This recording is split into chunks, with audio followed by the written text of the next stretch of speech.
Welcome to the Called to Defend podcast, where we are musing on our past musings. I'm Caleb, and this is Josh. The intros are always so rough. I don't understand like half of them. We are musing on our past musings. I guess it's true.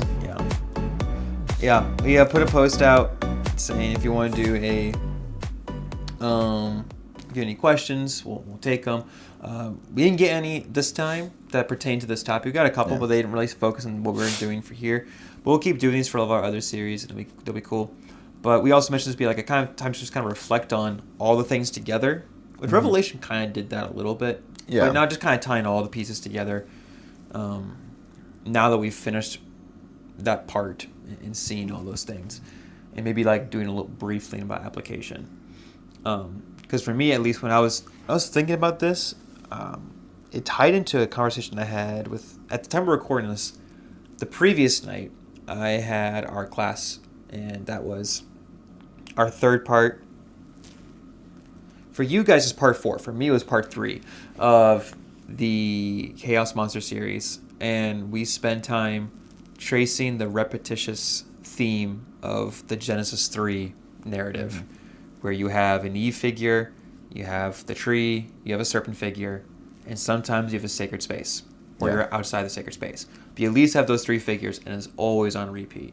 We saw that was the case with Noah after the flood with his sons and the wonderful tent incident. You saw that with Abraham, where he goes to Egypt and with the kings, and how that's a repetition of that. In that case, he plays a serpent. We saw it with David when he's in the wilderness and Saul's taking a deuce, and he could have killed him right there. I don't know necessarily he's taking a deuce. Just that is what the it. grammar euphemism means, that he he's relieving himself. Right, but see, I would read that as he could be peeing. I like the idea of he's taking a deuce. Right, but I'm more thinking vulnerable and funny. It is, but if he's wearing a cloak, he's probably not taking a deuce then, because he would be deucing on the cloak. Well, you still would lower it, and depending on like how his system. I'm really glad we can be talking about this right now. Anyways, I was thinking about, so in a theme like that, you can see how they're describing those moments, and it's supposed to put the reader in a position of, okay, what would my response be? And people in the group said, if I'm honest, I would do the opposite, David. I would kill Saul. I wouldn't say I would let God handle this and say, God gave this to me, but I don't want to do it. I want him to handle it. And this theme, because it's a companion to this, I was thinking about is like, there are opportunities that God provides or allows, maybe they're testing moments, where he does leave it up to us to decide if we're going to trust him and go his way, or if we're going to go our own way. Because he knows that we can handle, either we can handle it or we need to realize that we can't handle it. But then there are those situations where he's like, you can't handle this. Let me do this for you. Yeah. Just like the passing through the Sea of Reeds. That was something the Israeli people could not do. Mm-hmm. There was no testing moment for them, really, to like, hey, if we do this, we'll survive. It was like, all right, Moses, either you do this or we're screwed. So I guess it was a test for Moses and his faithfulness. But the Israeli people, they're already freaking out. Now Moses is the one responding, but God's the one ultimately doing it. And so I guess like one of the reflections I've been kind of thinking about this over and over is that there are so many things that are just so outside of our control. And I think that we frequently try to think about, we try to take control of so many things. And then at least in my life, I see frequently how sometimes it works out and sometimes it completely piles up. And and it gets to something that I had mentioned I thought of earlier in the week. And it was specifically about Peter, but it applies to really kind of every situation where we see somebody in the midst of the chaos, is that God doesn't immediately stop it. Yeah. Right? God lets these things happen. And that can be a difficult thing for us to understand. Yeah. Right? Like, why isn't God just stopping this chaos, right? I thought God loved me. And it's like, well, hang on. Right. I mean, so many people turn to that direction of, I thought God loved me. Why is he not doing this? Clearly, he doesn't love me. That's not at all what's happening here. Yeah. Right? No, God does not want you to go through chaos. But he understands that sometimes you have to. Mm-hmm. Right? As a parent, Nice stomach blurble.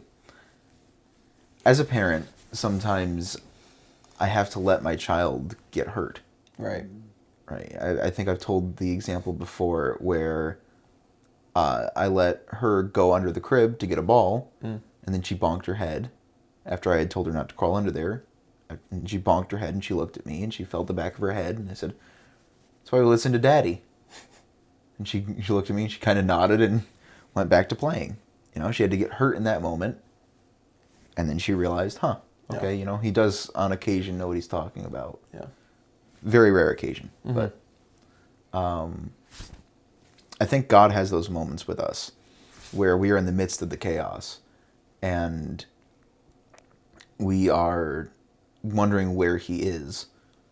In reality, he's saying, I told you not to do this. And then now you're doing it. You're going to go through this test. Yeah. It's going to be difficult for you, but know that I'm right here and I'm willing to pick you up. Yeah. Right? Just like he did with Peter, I'm willing to lift you out of that. Mm-hmm. Yeah, I mean, we didn't talk about this narrative necessarily.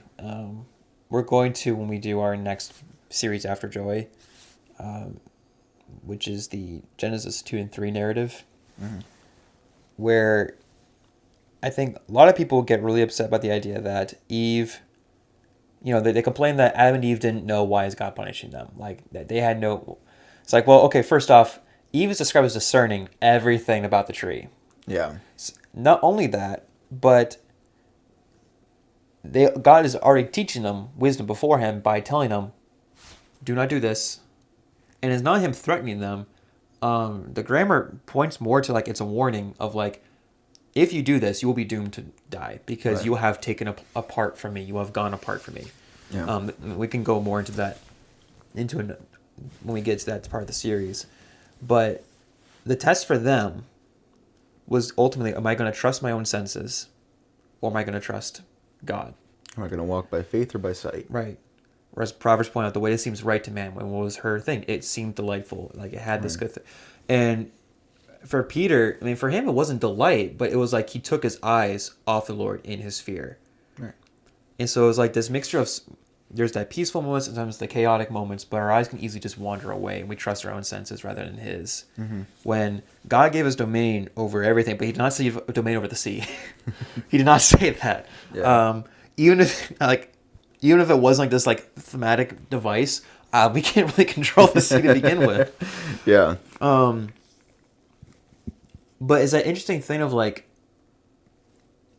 the Tehom has been there, at least within narrative-wise. It's been there since the beginning. Right. It was there before day one. And God doesn't remove it. He tames it. Right? But like in the narrative, like in terms of our world, he tames it and he holds it back by barriers. Mm. But he doesn't remove it. Like it's still present. In that, one, his omniscience, knowing that he's going to have to use it. Right, yeah. But also the disorder. I mean, in order to have creatures develop a relationship and learn, there has to be that door allowed still for obedience and disobedience. Right. And those are part of the testings and growing in wisdom. Mm-hmm. And that he allows those moments still to exist because there is an ultimate good that still comes from it, as Joseph talks about what you meant for evil, God meant for good. Yeah. There is still that ultimate good that comes from it, even though it makes no sense to us. And it's hard to sometimes, there's some situations where it's kind of hard to see where that really fits. Yeah. Like we just got that notification about a shooting. It's hard sometimes to see how that all fits. No, especially, right? And it's moments of like, it's called Theodicy, right? Of how how a good God can allow bad things. And I think we have to, in the moments of chaos and in the moments of how can God allow this, kind of ask ourselves, well, how could he not? That seems odd to say. Right. The classic example that people will use is, well, why are there starving children in Africa? Mm-hmm. Right? Couldn't God just do something to make them better? And I actually like Matthew West's song about this. I think I know which one you're talking about. Yeah. Where he goes through the whole thing and he says, he shook his fist at heaven. He says, God, why don't you do something? And God said, I did. I made you. Yeah. right? Like, and so that kind of leads me to the overall point that I'm making is suffering and chaos exist in the world so that we can have the opportunity to come closer to Him and closer to each other. Yep. Charity is essential to the Christian faith because it allows us to act out our faith. Right. And in doing so, we can help people see true, genuine kindness and goodness. And that's especially relevant coming up with the Incarnation. Because obviously, God does not need to incarnate. He doesn't need to do anything. And we talked about this a lot in youth group. I taught youth group Sunday. And we talked about this a lot. Self-sufficiency of God. How He does not need to come down for us. Right? I hate when people say, well, God had to. No, He didn't. He chose to. Right. I just lost my train of thought. Hang on. Self-sufficiency. Had to, chose to. Had to, chose to. Incarnation. Theodicy. Theodicy. It's the step in between theodicy and incarnation that I'm missing.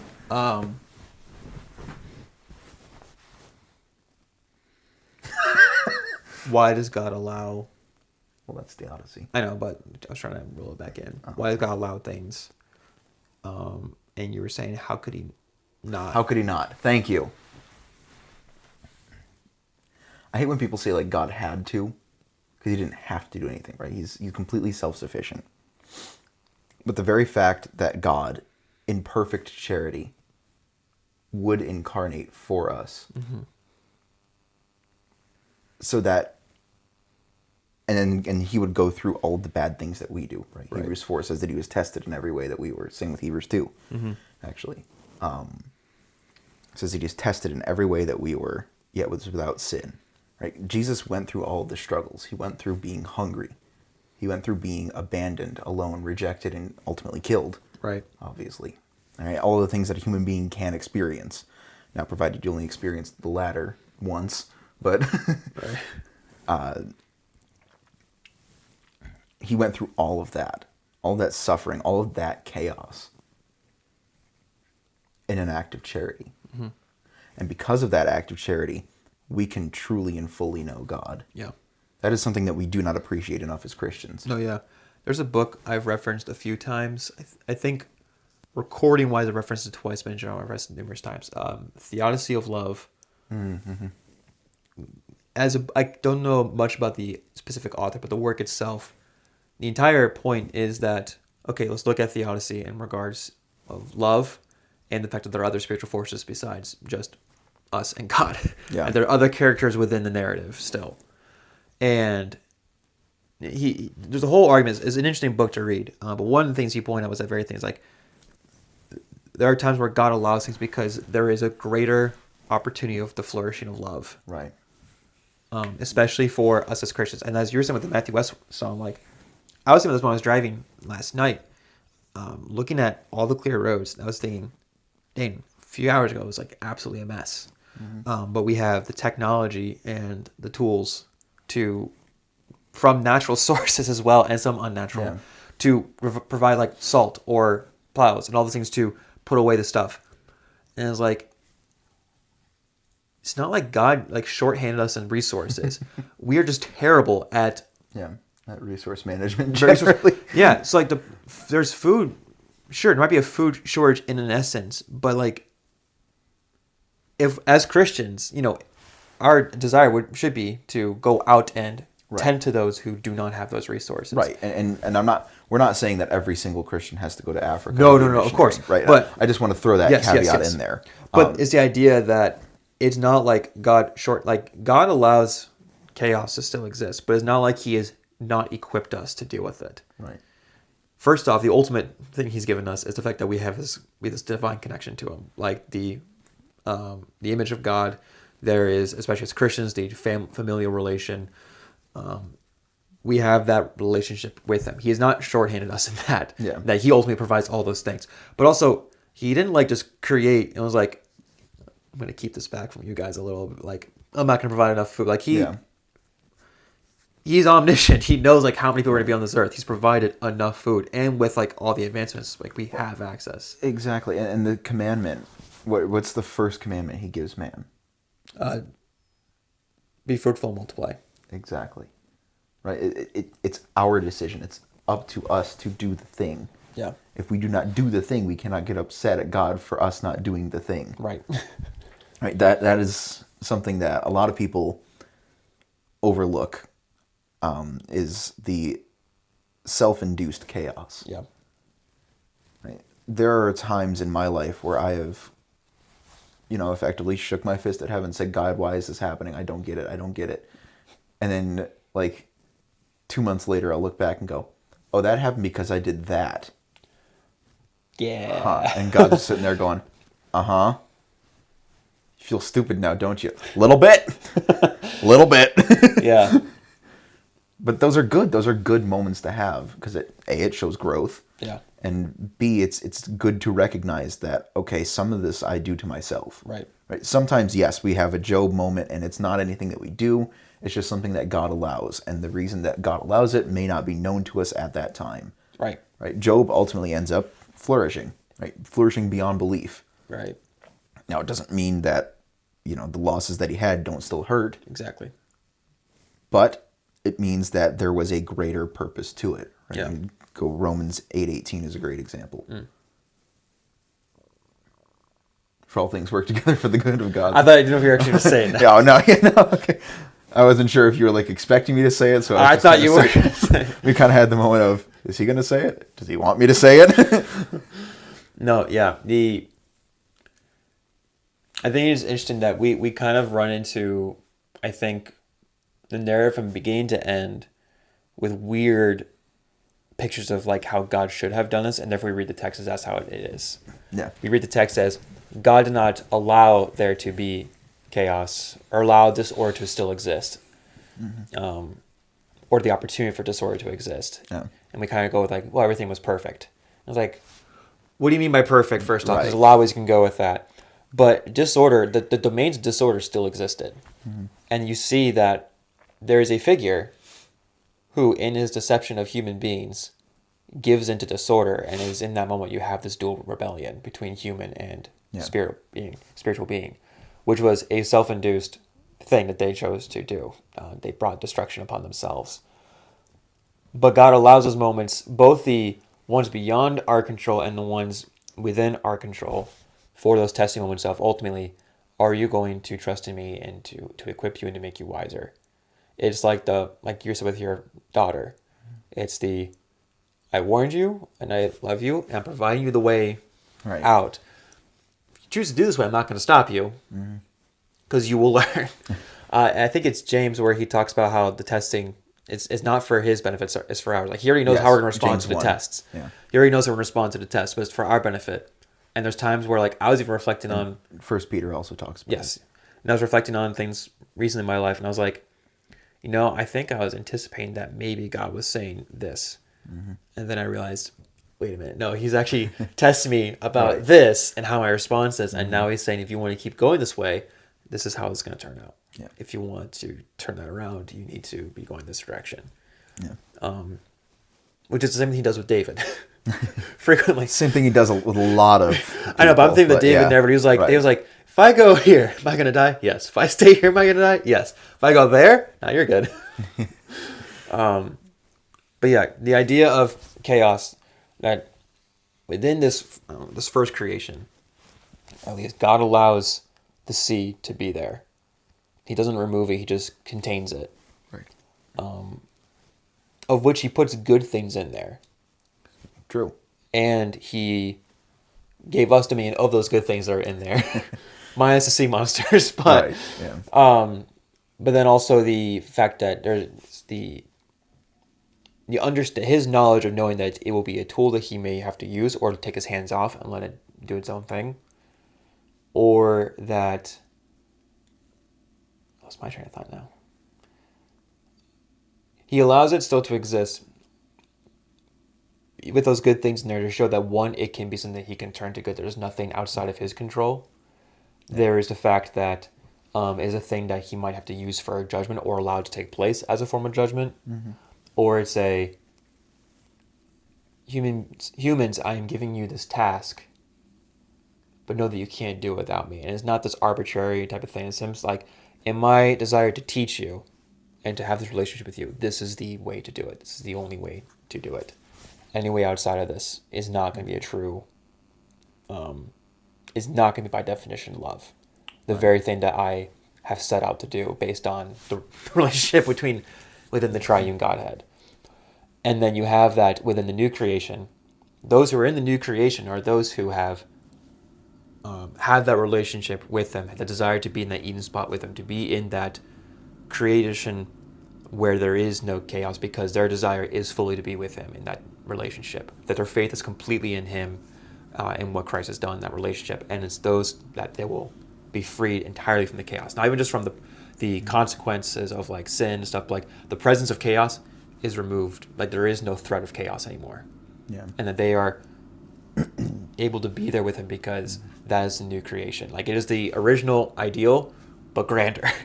And then those who don't desire that, he says, if you want to be in chaos, apart from me, be in death, apart from life.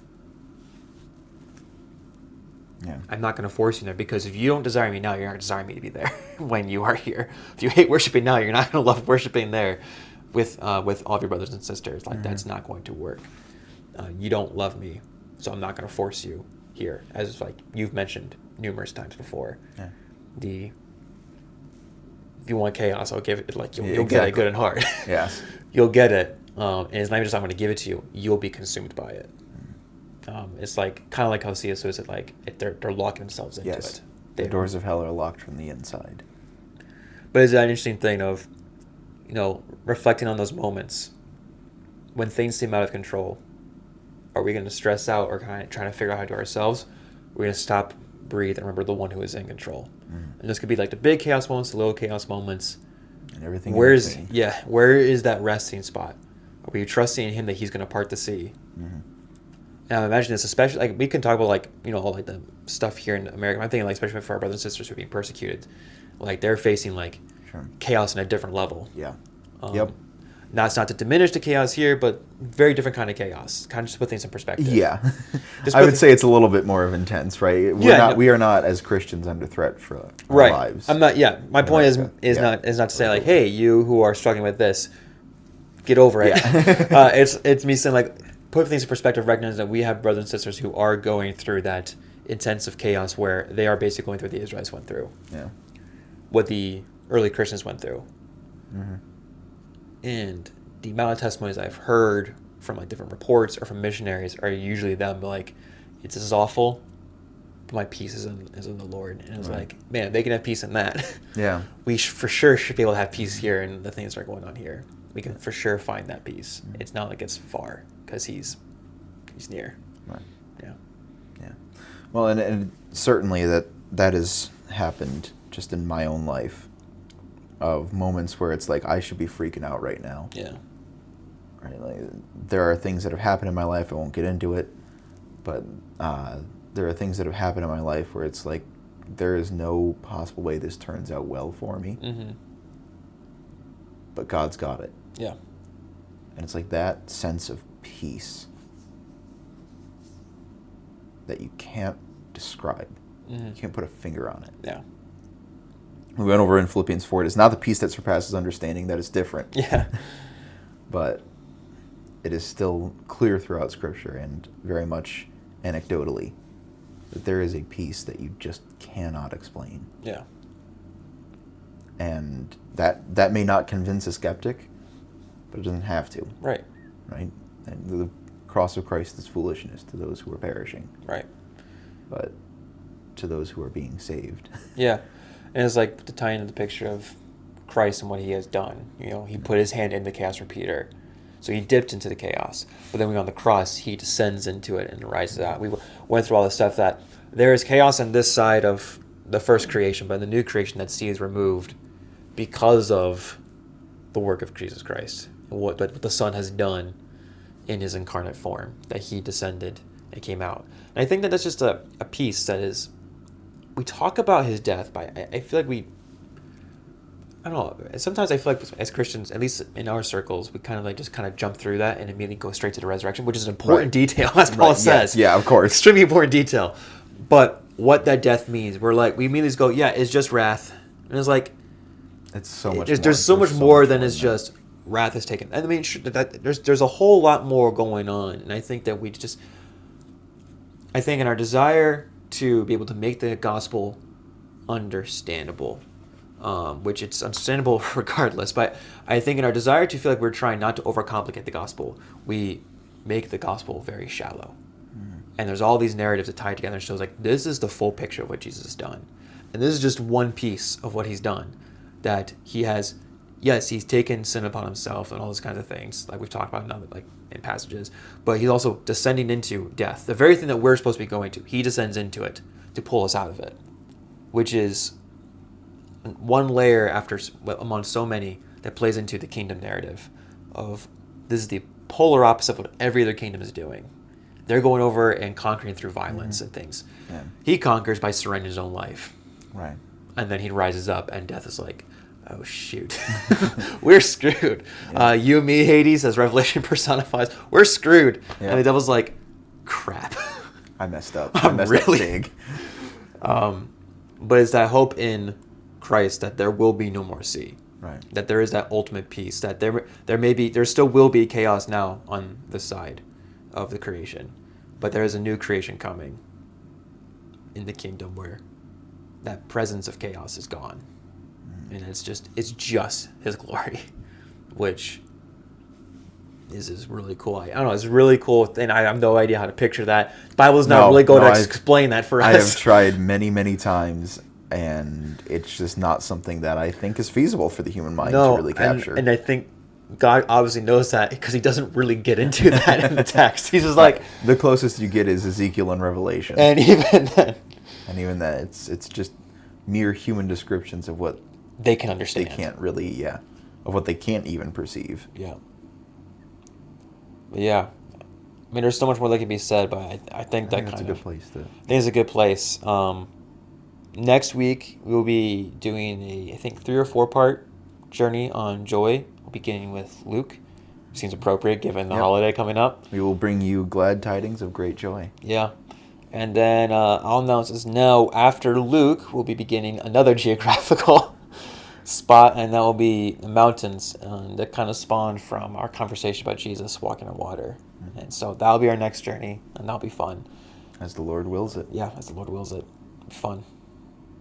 All right, guys. Thanks for tuning in with us for this series. I hope that you've enjoyed the series, and it's been a blessing. I mean, it's one I've known about for a while, but it's kind of nice to actually go through and talk about them because it really kind of solidifies some understanding. Yeah.